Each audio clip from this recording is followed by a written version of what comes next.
Move on the map now to New York. One of Sean Diddy Combs' former assistants was brought back to the stand a day after testifying that the rapper physically and sexually assaulted her. Now, a reminder, Combs is on trial for several charges, including sex trafficking and racketeering. So let's bring in CBS News legal reporter Katrina Kaufman, who is outside that courthouse. Having watched more testimony today, what did you learn? Reed, we've learned a lot more today about Mia, this pseudonym for one of Combs' former employees. She's a victim at the heart of this case, and she has testified about the violence and sexual assault that she suffered under Combs. Today she was talking about how there were times where he constantly threatened her job, also her life, threatened to kill her on a number of occasions. We also learned that after Cassie Ventura, that's Combs' ex, had filed her lawsuit, Mia got contacted by D-Rock. This is one of Combs' security guards who was with him for a long time, and she thought he was just reaching out to get back in touch, but she ultimately realized that he was actually with Sean Combs in Miami and that Combs was trying to get in touch with her. This was way after that she'd left her job, but said when Combs ultimately tried to call her himself, it was so triggering that she threw her phone across the room, Reed, and left the house. She also talked about her experience working under him has made it so she can no longer even hold down a job. She says that she is deeply traumatized. She has PTSD, Reed, that just normal situations will trigger her, like someone asking her where she is or yelling her name across the room because of what she endured while working under him. Now, we've also started cross-examination in there, and Combs' team is really trying to drill into her. They've pulled up a lot of her social media posts, things she put on Instagram of her and Combs, where she's writing complimentary things. She's celebrating Combs' birthday, and it's important to note that his birthday is also the first time that he ever allegedly sexually assaulted her. She had told us about his 40th birthday party where he came into a room, kissed her, and put his hand up her dress.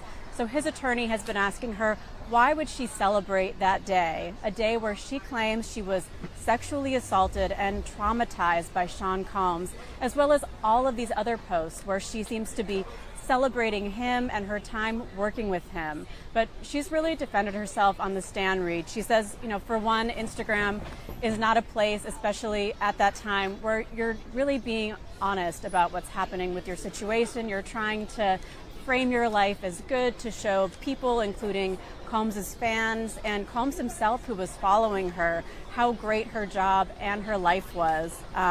She even mentioned there was a repost where Combs had celebrated her birthday. It was a post he put up for her, and he had written that beside every great man is a great woman. So Combs' attorney asked her about this, and she said that he had actually threatened her life the night before, and she guessed that this was his apology to her. She then reposted it, and she said, she had to. He was his boss. He was watching her. And we've gotten the sense on the stand that she said she was constantly trying to please him. That was a way for her to stay safe while she was in that job. Do you get the sense that the prosecution is really wanting to anticipate the big question that I think all jurors will have, and that is this?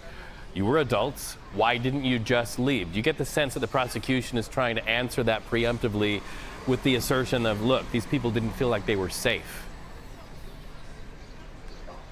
Reed, absolutely. And I think that these are very complicated relationships. I mean, if anything, I think you're really seeing the complexity of humanity on the stand.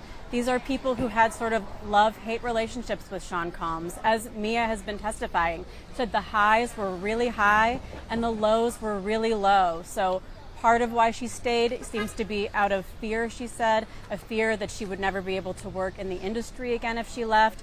And I think part of what draws you in is that there was success in working for him. She was able to work for his film company, to develop shows, which was her dream at the time. And I think you hear that with Cassie too. He had signed her to his record label.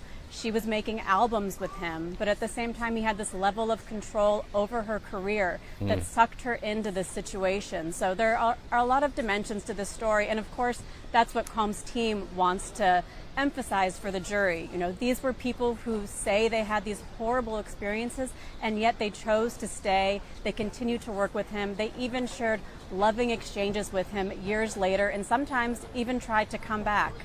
You talk about those human themes, and definitely one of the themes of this trial is a power balance, lack of power balance and control. Katrina Kaufman, thank you. Katrina Kaufman, thank you so much for joining us live outside the courtroom today.